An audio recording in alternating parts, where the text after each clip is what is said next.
महाराज जी, मैं बदलना चाहता हूँ पर बदल नहीं पाता। मैं बहुत कुछ करना चाहता हूँ पर कुछ कर नहीं पाता। मुझसे सुबह उठा नहीं जाता, मोबाइल छोड़ नहीं सकता। मैं छोटे छोटे संकल्प भी पूरे नहीं कर पाता। मैंने अपनी पूरी जिंदगी बस सपनों में ही गुजार दी। तो यार जिंदगी भी अभी कितनी व्यतीत की है। अभी तो विश्वास हो चुका है। हाँ, अभी तो बच्चे हो, सही मार्ग नहीं मिला इसलिए विचलित हो रहे हो। अभी तो बच्चा, आप अपने जीवन को उन्नतिशील बना सकते हो, बदल सकते हो, जो चाहोगे वो बन सकते हो। अभी नई अवस्था है ना। हाँ, ये कुछ कमियां हैं आपके अंदर जिनके कारण आपको ऐसा मन चिंतन कराने लगा, बुद्धि ऐसा निश्चय करने लगी। अगर उन कमियों को दूर किया जाए और बुद्धि पवित्र हो जाए तो अभी आपको आनंद मिलने लगेगा। समझ रहे हैं? आप जानते हैं आपके अंदर जो कमियां है ना? हाँ, उनको छोड़ दीजिए। ये गंदी बातें, ये गंदे आचरण आपको गिरा दो। देखो, गिरी तो गए, आप ऐसे निराश बोल रहे हो। अभी क्या हो, बच्चा हो। अभी ये अवस्था तो जिस धर जाना चाहो उधर के लिए आत्मबल पुष्ट होना चाहिए। पर यही तो हम सब बच्चों से कि नई पीढ़ी हमारी जो है आज उत्साहहीन हो रही है क्योंकि आचरण बिगड़ रहे हैं। सुख की लालसा से ऐसे आचरण किए जा रहे हैं जिनसे केवल दुख, निराशा, चिंता, घबराहट, शोक यही प्राप्त होगा। उनका फल ही है यही। अब उनको समझाओ तो कैसे समझाओ? ना आहार ठीक है, ना संग ठीक है, ना दृश्य ठीक है। हमारे देखने का नजरिया गलत हो चुका है। देखो, आप ही कह रहे हो हमसे मैं मोबाइल नहीं छोड़ सकता। जैसे भगवान, मैं आपकी शरण में हूँ, मैं आपका शिष्य हूँ, पर मैं युद्ध नहीं करूंगा।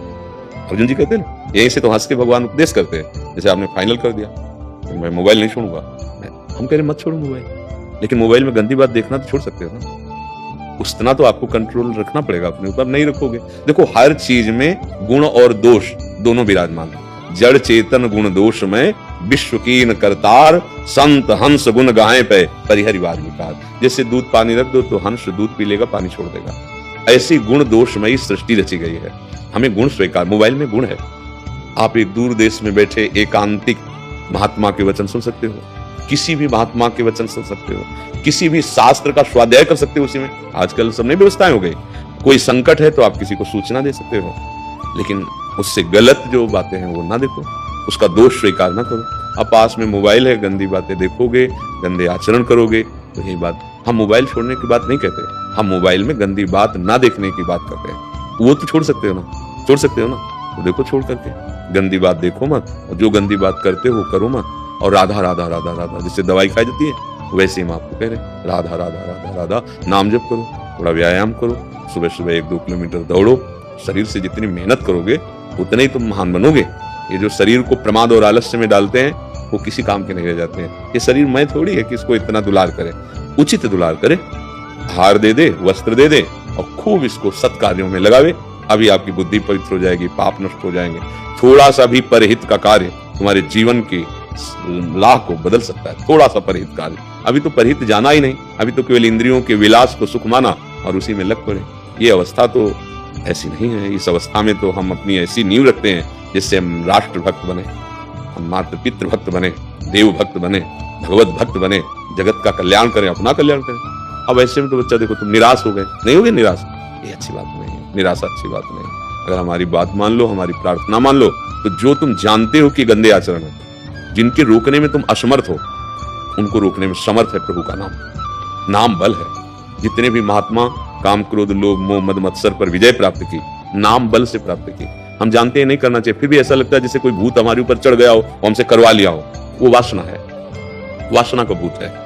वो नष्ट होगी उपासना से। और उपासना है नहीं तो फिर होगा क्या? हमारे अंदर ताकत है नहीं कि इधर कदम रख दे तो फिसलते चले जा रहे हैं। ताकत लाओ। ब्रह्मचर्य ताकत है, नाम जप ताकत है, दूसरों की सेवा ताकत है, दूसरों का आशीर्वाद ताकत है। बड़े बुजुर्गों के जब चरणों में माथा रखते हैं, उनका हृदय प्रसन्न होता है, तो वहीं भगवान बैठे। कोई तड़प रहा है, भूखा प्यासा रोग से पशु, आप उसकी सेवा कर दो, उसके हृदय में भगवान बैठे, वो आशीर्वाद दे देंगे, आपका मंगल हो जाएगा। बात समझ रहे? देखो प्रयास करके नाम जप करो। पहली बात तो निराश होना मत। हम तुम्हें कह रहे हैं, हमारा मानव जीवन निराश होने के नहीं मिला। अच्छा, हमसे गलती हो सकती है, बड़ी गलती हो सकती है, बार बार हो सकती है, हमें फिर भी निराश नहीं होना। हमको एक दिन उन गलतियों को रौंदना है। पक्की बात समझो। अगर तुम ऐसा भाव नहीं रखोगे तो फिर जैसे अभी बोले ना, ये आपको गिरा देगा। मतलब आपको इतना निराश कर देगा कि आप कुछ और सोचने लगेंगे कि अब जीवन का मतलब क्या रहा। इसलिए ऐसा नहीं, अभी तुम महान बन सकते हो। देखो, कई कई वर्ष गंदे आचरणों में रहे, जैसे वैश्यागामी चिंतामणि जी के पास बिल्व मंगल जी, और वहां से धक्का मिला, घर परिवार सब छूट गया था। अब उनको एक ही रास्ता दिखाई दिया कि है कोई भगवान, अब मुझे स्वीकार करे। हमने जिसके लिए सब कुछ न्यौछावर कर दिया, उसने तो धक्का मार के बाहर निकाल दिया। चिंतामणि जी उनको धक्का मार के बाहर निकाला। अब वो एक मार्ग मिला भगवान। तभी हम कहते हैं विपत्ति, अपमान, तिरस्कार ये ऐसा अमृत है जहां से भगवान की तरफ यात्रा प्रारंभ होती है। नहीं, विषयी जीव कभी भगवान की तरफ नहीं चलना चाहता। जैसे नाली का कीड़ा नाली में ही आनंद लेना चाहता है, ऐसे विषयी जीव गंदे विषयों में ही आनंद खोज करता है। भगवान की तरफ चल पड़े। पूरा चरित्र तो बड़ा है। वो एक ऐसे महान आचार्य कोटि के बिल्व मंगलाचार्य उनका, और उन्होंने चिंतामणि को प्रणाम किया गुरु रूप से कि अगर तूने मेरा तिरस्कार ना किया होता तो आज मैं श्री कृष्ण को ना प्राप्त कर पाता। तो मन और बुद्धि इंद्रियां तुम्हारा तिरस्कार कर रही हैं, तुम भगवान का आश्रय लो, नाम जप करो। देखो तुम ही इस बात का अनुभव करोगे, हंसोगे अपने ऊपर कि अरे जब मैं नाम से विमुख था तो मेरी धज्जियां उड़ाई थी, आज मैं नाम जप कर रहा हूं तो मेरा कुछ नहीं बिगाड़ पा रहा। समझ रहे? आप निराश मत होना, हमारी बात मान लेना, एक दिन आपका हृदय शीतल हो जाएगा। मनुष्य जीवन व्यर्थ नहीं किया जाता बच्चा, बहुत कीमती। देवता तरसते हैं इस जीवन के लिए कि अगर ये जीवन मिल जाए तो मैं साधना और भजन करके ऐसे उत्तम गति को प्राप्त हो। कोई देव गति, कोई उत्तम गति थोड़ी है। वहां भी भोग विलासिता है, बाद में पुण्य क्षीण होने पर ये मृत्यु लोक में आ जाना पड़ता है। पुण्य क्षीण मृत्यु लोक की विषंति, ठीक है ना। धैर्यवान, नाम जप, जो तुम गंदी आदतें जानते हो उनको छोड़ने का प्रयास करो। अगर फिर गलती हो जाए तो निराश मत होना। दवा खा रहे हो, राधा राधा राधा राधा, बल मिलेगा। ये जैसे हम आपसे सत्संग कर रहे हैं ना, आपको बल मिल रहा है। अब आप देखना, अगर हमारी बात पे चलोगे तो आपको लगेगा कि जैसे कोई जबरदस्ती हमसे करवा रहा था, ऐसे कोई जबरदस्ती हमको बचा रहा है।